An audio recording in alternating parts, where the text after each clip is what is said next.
like Pacquiao got a draw? How did you score it in the end? I thought it could have possibly won a draw. I mean, when I was in the arena, it looked like Pacquiao was doing a little more than Floyd was. We're joined now by the former undisputed heavyweight champion Evander Holyfield. Evander, you were in the arena. What did you think of tonight's performance by both fighters? Well, of course, it takes two people to fight. You got one guy moving, you got one guy trying to catch him, you got a guy pretty much, it takes two to fight. Yeah. You were involved in so many great action fights in your career, the fights with Bo and Tyson. What do you make of Mayweather's style, just as a fighter that had your particular style, that was crowd-pleasing in your generation? Well, of course, Mayweather's style is difficult. He got good footwork and fast hands, and it's not pleasing to the crowd, but it tends to put him in a position to win. If you were in Manny Pacquiao's corner throughout that fight, say after the 6th round, when it seemed like the things were still up for grabs, what would you have been telling Manny Pacquiao? Well, I actually thought Pacquiao was doing well. My whole thing, I don't know how people scored the fight. Mm-hmm. I thought he was doing well, and I'd be just sitting here lying and say he wasn't. He was doing well. I felt they were doing well. Did you feel that a unanimous decision for Mayweather was unjust, or did you agree with that decision? Unjust. I didn't think it was that way. Did you have Pacquiao winning that fight? Well, I actually thought he did. Really? Yeah. When you look back at some of the pivotal moments in that fight, because I said after the first 6 rounds, it looked like Pacquiao had some moments as well. Where did you seem to kind of the pivotal moments that you point to? Well, the fact of the matter, if you're the most aggressive one, you hitting him with shot.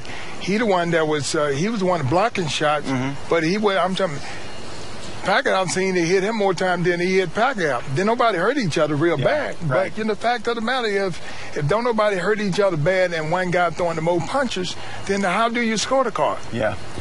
For fans that out there that ordered the fight and are watching now and think, man, I paid $100 for that, you would say what?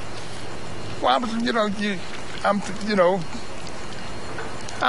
don't think it was a bad fight. I thought it was a great fight. Yeah. I thought it was a great fight. Floyd got the way he fight. Manny got a way that he fight, and both persons did what they thought was right to win the fight. Would you like to see him fight again? Me personally, if it's going to be another style like that, I guess not. Because Floyd wasn't pressing the action and was, in your mind, backing up too much. Well, it's not so much as Floyd, it's just so much the fight style. All right, that's the former undisputed heavyweight champion Evander Holyfield with his thoughts on Floyd Mayweather's unanimous decision over Manny Pacquiao. Back to Steve Levy. All right. And he rope-a-doped after he blasted the great Muhammad Ali in your all-access, Pete, saying that he was over-glorified for rope-a-doping George Foreman. That's all I saw that he did. He played rope-a-dope.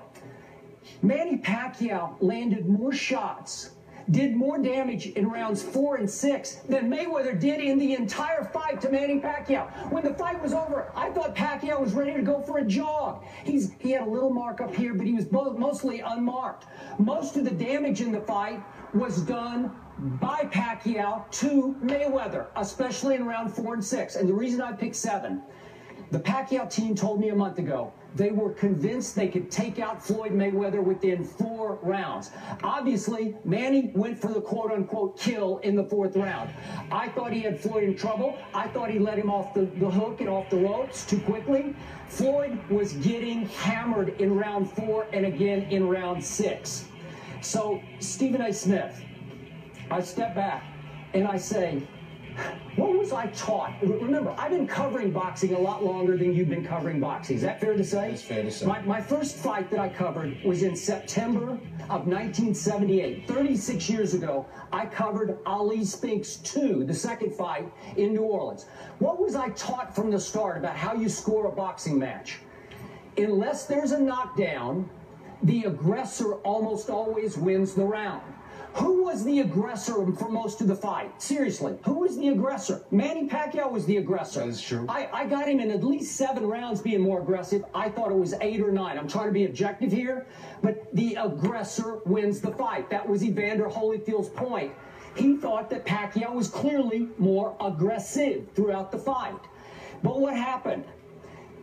The judges scored the fight as if Floyd Mayweather was the invincible, undefeated champion, and Pacquiao was the unknown underdog. Manny Pacquiao's a champion too. You got to score it straight up. It's almost like they wouldn't give Pacquiao a round unless he all but drew blood on Floyd Mayweather. That's a joke to me, because if you took this fight and put it in a vacuum, just in a vacuum, if you did not know the reputation of this fighter or the lack of reputation of this fighter, just those two fighters, and you got independent judges from around the world to score it, trust me, Manny Pacquiao would win that fight. Floyd Mayweather was mostly, I saw more smoke and mirrors from Mayweather than I'd seen in a Las Vegas magic act. There were more mirages than you see in the Las Vegas desert, because he's mostly preening. He's acting like he's winning. He's shaking his head on rope-a-dope. He's dancing side to side like he's some little Ali.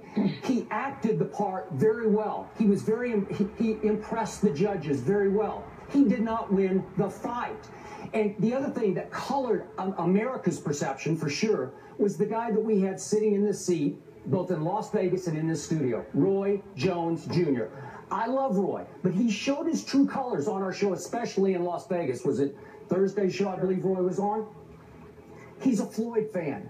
From the start, after Manny gave up the first round because he was tentative, Roy Jones Jr. was completely over the top for Floyd Mayweather.